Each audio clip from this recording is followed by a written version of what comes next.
இந்த வருகையில் போகிறதுக்கு என்ன செய்யணும் அதை மாத்திரம் நான் சொல்லிவிட்டு நான் ஜெபம் பண்ணி முடிக்க விரும்புகிறேன். பொதுவாக நாங்கள் கடைசி நாட்களில் அந்த வருகைக்கு போகக்கூடியதான மிக முக்கியமான 7 விஷயங்கள் இருக்குது. அந்த 7 விஷயத்தை மாத்திரம் சொல்லிவிட்டு நான் ஜெபம் பண்ணி முடிக்கிறேன். இந்த வருகையில் நீங்கள் போகணும், கர்த்தருடைய வருகையில் பிரவேசிக்கணும் அப்படின்னு சொன்னால் பேசிக்காக ஒரு மிக முக்கியமாக ஒரு 7 விஷயத்தை நீங்கள் செய்ய வேண்டும். முதலாவதாக, இயேசு கிறிஸ்துவின் ரத்தத்தினாலே பாவம் மன்னிப்புக்கென்று உங்களை ஒப்புக் கொடுக்கணும். இயேசுவின் ரத்தம் பாவம் மன்னிச்சிருக்குங்கிற நிச்சயம் இருக்கணும். நிறைய பேருக்கு அந்த நிச்சயம் இல்லை. கிறிஸ்டின் ஆகிட்டாங்க. கிறிஸ்டின் ஆகிறதுனால நீங்கள் பரலோகத்துக்கு போயிடுவீங்கன்னு நினைக்காதீங்க. சிலர்லாம் கல்யாணத்துக்காக கிறிஸ்டின் ஆகிருப்பான். அவன் ஆண்டவரெலாம் ஏற்றுக்கொண்டிருக்க மாட்டான். ஆனால் ஏதோ கல்யாணம் பண்ணணுமேன்ட்டு கிறிஸ்டின் ஆகிருப்பாங்க. அது கணவனும் ஆகிருக்கலாம், மனைவியாக இருக்கலாம். அதனால் நீங்கள் வருகையில் போவீங்கன்னா போக முடியாது. பாவ மன்னிப்பின் நிச்சயம் இருக்கணும். கிறிஸ்தவ குடும்பத்தில் பிறந்ததுனால நீங்கள் ரட்சிக்கப்பட்டவங்கன்னு அர்த்தம் கிடையாது. கிறிஸ்தவ குடும்பத்தில் பிறந்திருந்தாலும் உங்களுக்கு என்ன அனுபவம் இருக்கணும்? ரட்சிப்பின் அனுபவம் இருக்கணும். உங்கள் அப்பா அம்மா கிறிஸ்டினுங்கிறதுனால நீங்களும் கிறிஸ்தவங்க தான் அப்படின்னு சர்டிஃபிகேட் வேணால் சொல்லும். ஆனால் பரலோகம் சொல்லாது. பரலோகம் உங்ககிட்ட பாவ மன்னிப்பை எதிர்பார்க்குது. ஒரு குறிப்பிட்ட காலம் வரைக்கும் நீங்கள் அப்பா அம்மா கண்ட்ரோலில் இருக்கிறீங்க. ஒரு குறிப்பிட்ட காலத்துக்கு அப்புறம் நீங்கள் சுயமாக யோசித்து பாவம் செய்கிற காலகட்டம் வந்த பிறகு உங்களிடத்தில் பாவம் மன்னிப்புக்கு என்று கர்த்தர் சில காரியங்களை எதிர்பார்க்கிறார். பாவம் மன்னிக்கப்பட்டால் தான் நீங்கள் வருகையில் போக முடியும். பாவம் மன்னிக்கப்படனா என்ன செய்யணும்? நீங்கள் வேறு ஒன்றுமே செய்ய வேணாம். இயேசுவே என் உள்ளத்தில் வாரும், என் பாவத்தை மன்னியும், உம்முடைய பிள்ளையாய் என்னை ஏற்றுக்கொள்ளும், உம்முடைய ரத்தத்தினாலே என்னை கழுவும். இதை தான் நீங்கள் சொல்லணும், அவ்வளோதான். ஆனால் இருதயத்தின் ஆழத்திலேருந்து சொல்லணும், உண்மையாக சொல்லணும். வசனம் சொல்லுது, இருதயத்தில் விசுவாசித்து வாயினாலே அறிக்கை பண்ணால் என்ன வரும்? ரட்சிக்கப்படுவீர்கள். இதை நீங்கள் உண்மையாக சொல்லணும். அப்படி நீங்கள் சொல்லி ஆண்டவர் உங்களை மன்னிச்சிட்டாரு அப்படின்னு நீங்கள் நினச்சிங்கன்னா உங்களுக்குள்ள ஒரு ரட்சிப்பின் சந்தோஷம் ஒன்று வரும். அதுதான் நீங்கள் ரட்சிக்கப்பட்டதுக்கான ஒரு அடையாளம். அந்த பாவம் மன்னிக்கப்பட்ட உடனே உங்களை அறியாமலேயே ஒரு சந்தோஷம் வரும். உங்கள் பாவம் மன்னிக்கப்பட்டதுக்கு ஒரு கண்ணீர் ஒன்று வரும். உங்கள் இருதயம் உடைக்கப்படும். ஆண்டவரோடு கூட ஒரு மிகப்பெரியதான ஒப்புரவாகுதல் உருவாகும். இதெல்லாம் சொல்லி உங்களுக்கு தெரியாது, அனுபவிச்சா மட்டும்தான் தெரியும். அந்த ரட்சிப்பின் அனுபவத்துக்குள்ளே நீங்கள் வரணும். அதை தான் கர்த்தர் ஃபஸ்ட்டு எக்ஸ்பெக்ட் பண்ணுறார். ரெண்டாவது, பிதா குமாரன் பரிசுத்தாவின் நாமத்தினாலே தண்ணீரில் மூழ்கி ஞானஸ்தானம் எடுக்கணும். வேறு எந்த ஞானஸ்தானத்தையும் பைபிள் அலோவ் பண்ணலை. குழந்தை ஞானஸ்தானம், கொடிக்கு கீழே ஞானஸ்தானம், வேறு எந்த விதமான நூதனமான எந்த ஞானஸ்தானத்தையும் பைபிள் சொல்லலை.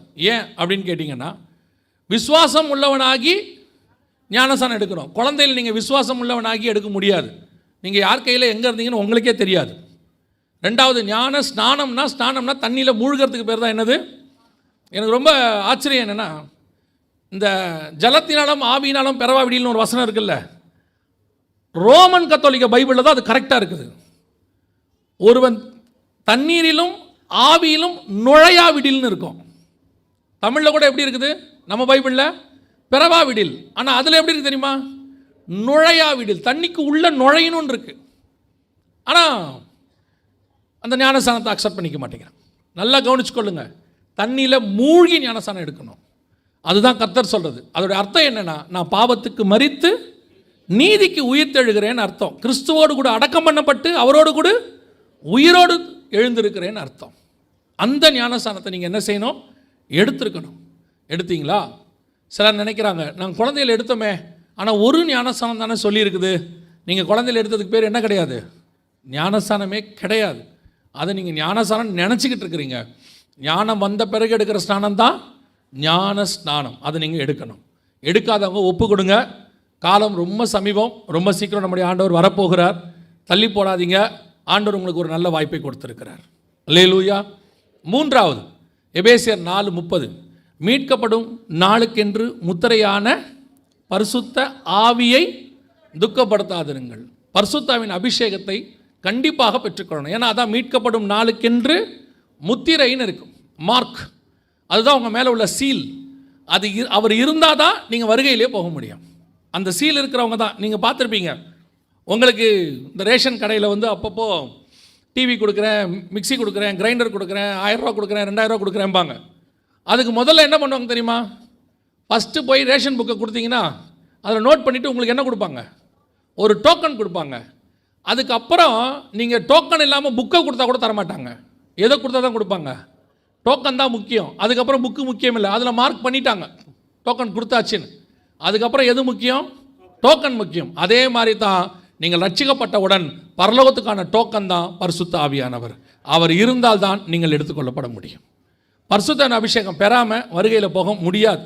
ஏன்னா அவர் தான் மீட்கப்படும் நாளுக்கென்று முத்திரைன்னு இருக்கு. கொஞ்சம் பேர் என்ன சொல்கிறாங்கன்னா, நீ ரட்சிக்கப்படும் போதே பரிசுத்த ஆவியானவர் வந்துட்டாருப்பா, அப்புறம் எதுக்கு தனியாக பரிசுத்த ஆவி அப்படின்னு கேட்குறாங்க. அது 100% உண்மை. நான் இல்லைனே சொல்கிறேன். உங்களை நடத்தி கொண்டு வந்தது பரிசுத்த ஆவியானவர், கொண்டு வந்து இங்கே விட்டார். ஆனால் நீங்கள் அந்த பாவம் கழுவி தண்ணீரிலிருந்து வெளியே வரும்போது ஜலத்தின் மேல் அசைவாடுகிற ஆவியானவர் உங்களுக்குள் இறங்கி வருவார். வெளியே இருக்கிறவர் உங்களுக்கு உள்ளே வருவார். அவர் உள்ளே வந்த பிறகுதான் பாவத்தை குறித்தும் நீதியை குறித்தும் நியாயத்தீர்ப்பு குறித்தும் கண்டித்து உணர்த்துவார். அது மட்டுமல்ல, உங்களை கொண்டு போய் பரலோக ராஜ்யத்தில் சேர்ப்பார். அது வரைக்கும் அவருடைய பொறுப்பு. பரிசுத்த அபிஷேகம் பெறாதவங்க சபையில் இருக்கிற அபிஷேக கூட்டத்தில் கலந்து கொள்ளுங்க. ஒருவேளை உங்களுக்கு வாய்ப்பு இல்லை, அப்படி சான்சஸ் இல்லைன்னா ஒன்றும் பிரச்சனை இல்லை. நல்ல ஒரு தனி அறையில் போய் கதவை சாத்தி நல்ல ஊக்கமாக ஜெபம் பண்ணுங்க. வாஞ்சியும் தவணமுள்ள ஆத்துமாக்களை அவர் நிரப்புகிறார்னு இருக்கு. கண்டிப்பாக பரிசுத்த ஆவியானவர் உங்களை நிரப்புவார். அல்லேலூயா. 4வது மிக முக்கியமானது வேறுபாடு உள்ள வாழ்க்கை. வாசிங்க, அப்போஸ்தலர் நடவடிக்கைகள் 2ஆம் அதிகாரம் 40வது வசனத்தை வாசிங்க. இன்னும் அநேக வார்த்தைகளாலும் சாட்சி கூறி மாறுபாடுள்ள இந்த சந்ததியை விட்டு விலகி உங்களை ரட்சித்துக் கொள்ளுங்கள் என்றும் புத்தி சொன்னான். கவனிங்க, மாறுபாடுள்ள இந்த சந்ததியை விட்டு விலகி உங்களை ரட்சித்துக் கொள்ளுங்கள். இது 4வது வேறுபாடு உள்ள வாழ்க்கை. உங்களுக்கும் உலகத்துக்கும் என்ன இருக்கணும்? வேறுபாடு, டிஃப்ரென்சியேஷன் லைஃப். எல்லாம் செஞ்சாச்சு. உலகத்துக்கு ஒத்த, நல்ல அழகாக ஒரு பாட்டு, அவங்க அந்த பாட்டு பாடுறதுக்கு முன்னாடி அழகாக சொன்னாங்க, உலகத்துக்கு ஒத்த வேஷம் தரிக்காதபடிக்கு. ரோமர் 12 இருக்குது. நீங்கள் சபைக்குள்ளே வந்துட்டிங்கன்னா, சபை என்பது உலகத்திலேருந்து வேறு பிரிக்கப்பட்ட ஒரு இடம். உலகத்திலேருந்து ஆண்டவர் உங்களை கொண்டு வந்து இங்கே வச்சு இங்கே உங்களை பரலோகத்துக்குரியவங்களை மாதிரி மாற்றுறாரு. அதுக்கு தான் சபை. இப்போ ஒரு காலத்தில் சபை உலகத்துக்கு போய் உலகத்தை சபையாக மாற்றுச்சு. இப்போது சபைக்குள்ள உலகம் வந்து சபை எப்படி மாறிட்டு இருக்குது? உலகமாக மாறிக்கிட்டு இருக்குது. உலகன்றதை நிறைய பேர் புரிஞ்சிக்க மாட்டேங்கிறாங்க. இப்போ நீங்கன்னா உலகன்றீங்க. இப்போ சபையில் வந்துட்டு டிவி இல்லையா, ப்ரொஜெக்டர் இல்லையா, மைக் இல்லையா, ஸ்பீக்கர் இல்லையா, அப்போ இதெல்லாம் உலகம் இல்லையா? அவங்களுக்கு அது விஷயமே புரியல. இப்போ நம்ம ஒரு காலத்தில் வந்து பேண்ட் ஷர்ட்டுக்கு முன்னாடி வேஷ்டி போட்டுக்கிட்டு இருந்தோம், சட்டை போட்டுக்கிட்டு இருந்தோம். இப்போ பேண்ட் ஷர்ட்டுக்கு மாறிட்டோம். அதனால அது போய் உலகமா? இதெல்லாம் உலகம். நான் சொல்கிறது ஐடியாலஜி. உங்களுக்குள் உலகம் வந்துருச்சு. மனுஷகுமார்த்திகள் அதிக சௌந்தரியம் உள்ளவர்கள் என்று கண்டு தேவபுத்திரர் அவர்களுக்குள்ள என்ன பண்ணுறான்? பெண் கொண்டான். கர்த்தருக்கு விரோதமான காரியங்கள் எதை நீங்கள் உள்ளே கொண்டு வந்தாலும் அது உலகம். சபை இப்படி தான் இருக்கணும்னு பைபிள் எழுதி வச்சிருக்குது. அப்படி தான் சபை இருக்கணும், அவ்வளோதான். அதில் உங்களுடைய ஐடியாஸை திணிக்கிறதுக்கு உங்களுக்கு எந்த விதமான அதிகாரமும் இல்லை. கர்த்தர் என்ன சொல்லி வச்சிருக்கிறாரோ சபை அப்படி தான் இருக்கணும். பாருங்களேன், நீங்கள் என்ன விரும்புகிறீங்கன்னா உங்களுக்கு ஏற்ற மாதிரி சர்ச் இருக்கணும்னு விரும்புகிறீங்க. அப்படி இல்லைன்னா உங்களுக்கு இப்போ ஆப்ஷன் ஆகி போச்சு. இங்கே விட்டு இன்னொரு சர்ச்சு, அதை சர்ச்சு இப்படி சுற்றி அப்படியே நீங்கள் வாழ்நாளெல்லாம் சுற்றி முடிக்கிற வரைக்கும் சர்ச் இருக்குது. இப்போ அப்படியே நாடோடிகள் போல், அகதிகள் போல் சபை சுற்றி வரீங்க. கேட்டால் ஒரு சபையும் சரியில்லைங்க. ஏன்? உங்களுக்கு ஏற்ற மாதிரி சபை இருக்காதுங்க. நான் இப்பவும் சொல்கிறேன், உலகத்தில் எங்கேயுமே இருக்காது. அப்படி உங்களுக்கு ஏற்ற மாதிரி சபை இருக்குதுன்னா அந்த சபை பரலோகத்துக்கு போகாது. அப்போ என்ன செய்யணும்? சபை கர்த்தர் சொல்லுகிறபடி நடக்கும். அதுக்கேற்ற மாதிரி தான் நீங்களும் நானும் மாறணுமே ஒழிய நமக்கேற்ற மாதிரி வசனம் மாறாது. வசனத்துக்கு ஏற்ற மாதிரி தான் நீங்களும் நானும் மாறணும். இப்போ நம்ம என்ன விரும்புகிறோம்? அப்போ அந்த சர்ச்சில் பாருங்கள், அப்பா என்ன டான்ஸு எப்படி போடுறாங்க. இங்கே நீங்கள் என்ன டான்ஸ் எல்லாம் கூடாதுங்கிறீங்க. ஆமாம் கூடாது, இங்கே கூடாது, அவ்வளோதான். ஏன் கூடாதுங்கிறீங்க? தாவீது ஆடினாரே, தாவீது ரோட்டில் ஆடினார், நீங்களும் ரோட்டில் ஆடுங்க, ஒரு பிரச்சனையும் இல்லை. பாருங்கள், நல்லா ஹைவேஸுக்கு போயிருங்க, ஏர்போர்ட்டுக்கிட்ட போயிருங்க, முடிஞ்சால் ரன்வே கிட்ட கூட போயிருங்க. உங்களை யார் ஆட வேணான்னா? அதே தாவீது ஆசாரிப்பு கூடாரத்துக்கு வரும்போது எப்படி வந்தான்? பயத்தோடும் நடுக்கத்தோடும் வந்தான். தேவனை சந்திக்க போகிற இடம்னு ஒன்று இருக்கு. நீங்கள் இன்னைக்கு உலகத்தையும் இது கொண்டாந்து ஒரே ஒரு விஷயம் மட்டும் நான் உங்களுக்கு சொல்கிறேன். இந்த உலகத்தினுடைய மாடல் இருக்குது பாருங்க, அது மாறிக்கிட்டே இருக்கும். சபையினுடைய மாடல் இருக்குல்ல, இது மாறவே மாறாது. இது அன்னைக்கும் இதே வசனம் தான், இன்னைக்கும் இதே வசனம் தான். கர்த்தர் வர வரைக்கும் இதுதான் வசனம். இதில் எந்த மாற்றமும் இருக்காது. நாம் புடவை கட்டுறவங்க சுடிதார் போட்டுக்கிட்டோம், வேஷ்டி கட்டினவங்க பேண்ட்டு மாறிட்டோம். அதனால் இதுக்கு பேர் உலகம் இல்லை. உனக்குள்ள உலகம் வரக்கூடாது. அதுதான் இன்னைக்கு என்ன வந்துருச்சு? சினிமாக்காரனுடைய மாடல், சினிமாக்காரனுடைய ஆட்டம், சினிமாக்காரனுடைய டியூனு, ஏன் அதையும் தாண்டி சினிமா பாட்டியாக பாடுறான். உங்கள் மதுரை ரொம்ப ஃபேமஸ். அதில்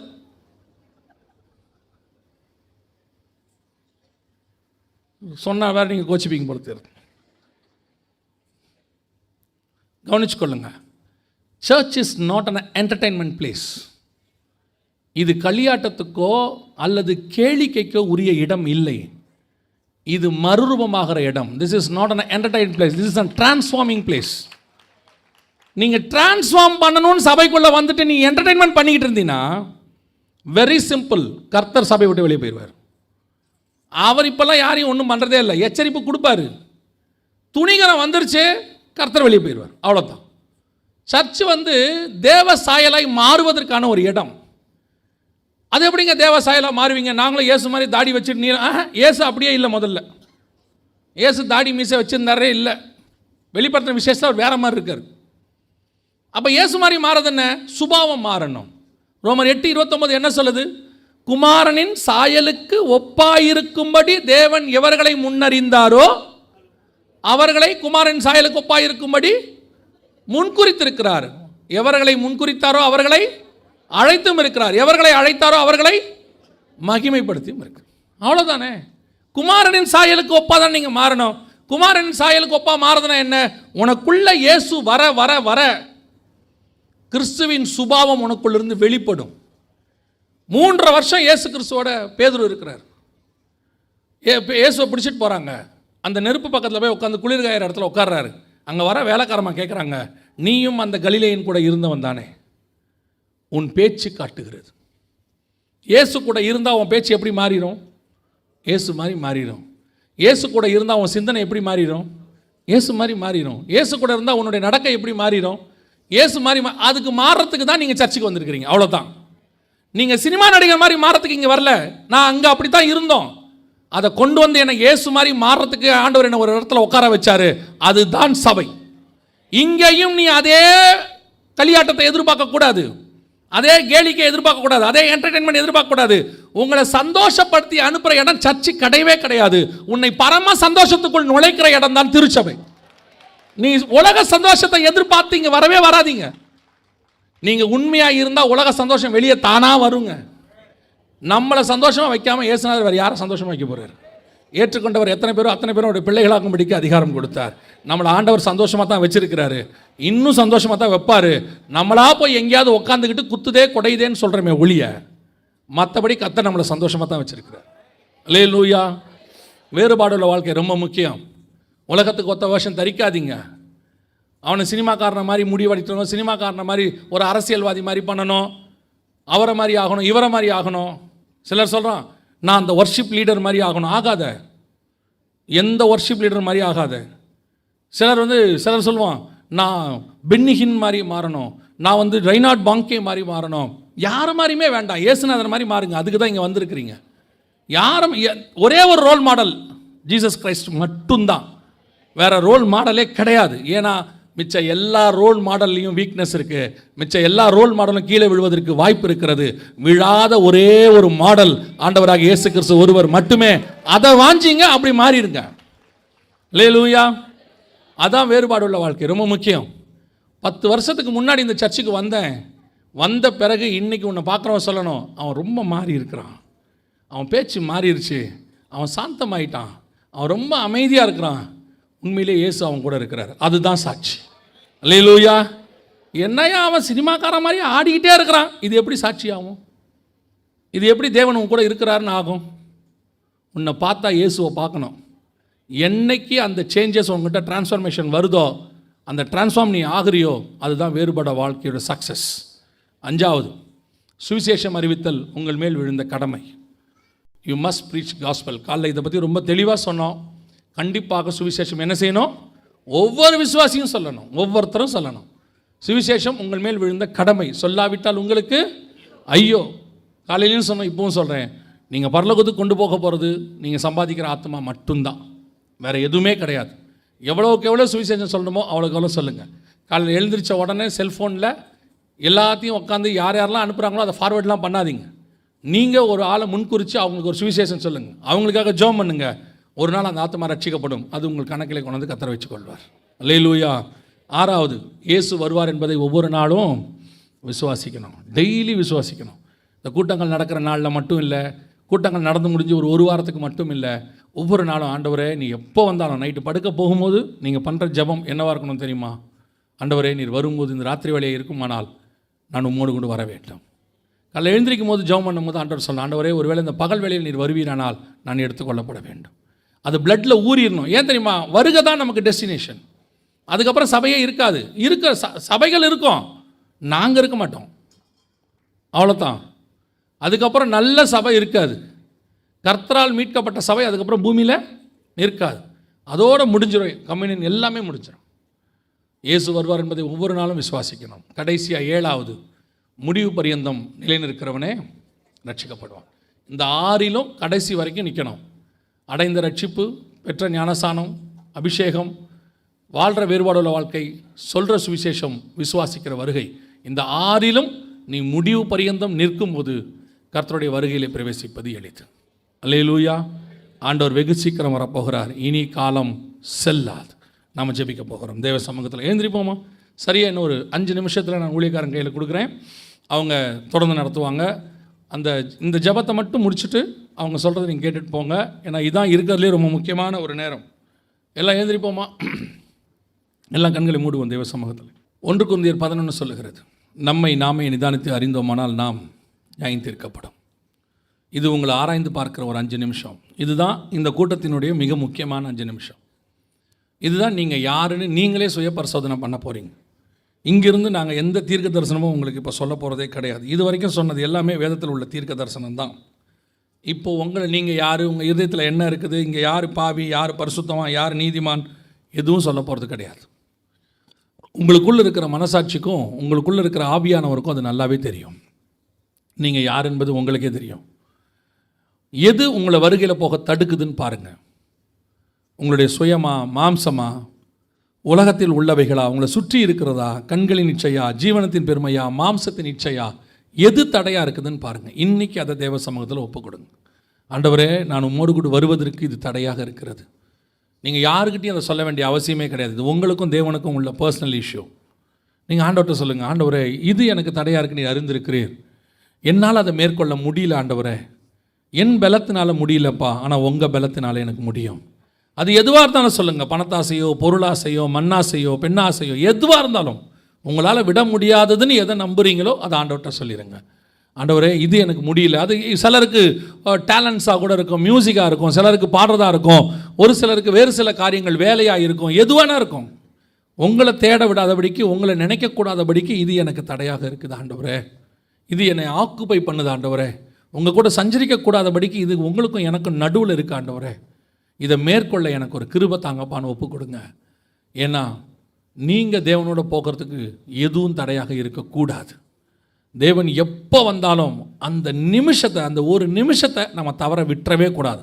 ஆத்மா விழித்து மான்கள் நீரோடையை வாஞ்சித்து கதறுவது போல் அந்த ஆத்மா அந்த நிமிஷத்துக்கு காத்திருக்கணும். காலையில் பாஸ்டர் பாடின மாதிரி, எப்போ வருவீர் இயேசுவே, ஏங்கி உள்ள உம்மை தேடுதான் எனக்கு கதறிக்கிட்டு நிற்கணும். நம்முடைய ஆத்மா மண்ணோட ஒட்டிக்கிட்டு இருக்குதா, இல்லை நம்முடைய ஆத்மா மான்கள் நீரோடைய வாஞ்சிக்கிறது போல் வாஞ்சிக்குதா? எதனை நீங்களே ஆராய்ந்து பாருங்கள். தேவ சமூகத்தில் எது தடையாக இருக்குதோ ஒரு நிமிஷம் அதை ஒப்பு கொடுங்க ஆண்டவர்கிட்ட. ஆண்டவரே இது என்னை விட்டு நீக்கி போடுங்கப்பா, என் பலவீனத்தில் உம்முடைய பலன் பூரணமாய் விளங்கும் என்று சொன்னீரே ஆண்டவரே, என்னை பலப்படுத்துங்கப்பா, என்னை பலப்படுத்துங்க. என் உச்சம் தலை முதல் உள்ளம் கால் வரைக்கும் உடைய சமூகத்தில் என்னை ஒப்படைக்கிறேன் ஆண்டவரே, என்னை பலப்படுத்துங்க ஆண்டவரே. நீர் வரும்போது உமக்கு முன்பாக நிற்க பாத்திரவான்களாக இருக்கும்படி ஒவ்வொரு நாளும் விழித்திருந்து ஜெபிக்க எனக்கு கிருபை பாராட்டுங்க ஆண்டவரே. ஒப்பு கொடுத்து ஜெபம் பண்ணுவோமா? எல்லாம் நீங்கள் ஜெபிக்கிற அந்த வேளையில் எல்லாம் கண்களை மூடி இருப்போம். ஒருத்தர் கூட கண்ணை திறந்திருக்க வேணாம். இந்த 5 நிமிஷம் தான் முக்கியமான நிமிஷம். எல்லாம் கண்களை மூடி இருக்கிற வேளையில் நான் ஒரே ஒரு கேள்வியை மாத்திரம் கேட்டு முடிக்க விரும்புகிறேன். நான் தண்ணியில் மூழ்கி இன்னும் ஞானசானம் எடுக்கவில்லை, இதுவரைக்கும் தள்ளி போட்டுக்கிட்டே வந்துட்டேன். இன்றைக்கி ஆண்டவர் என் கூட பேசியிருக்கிறாரு.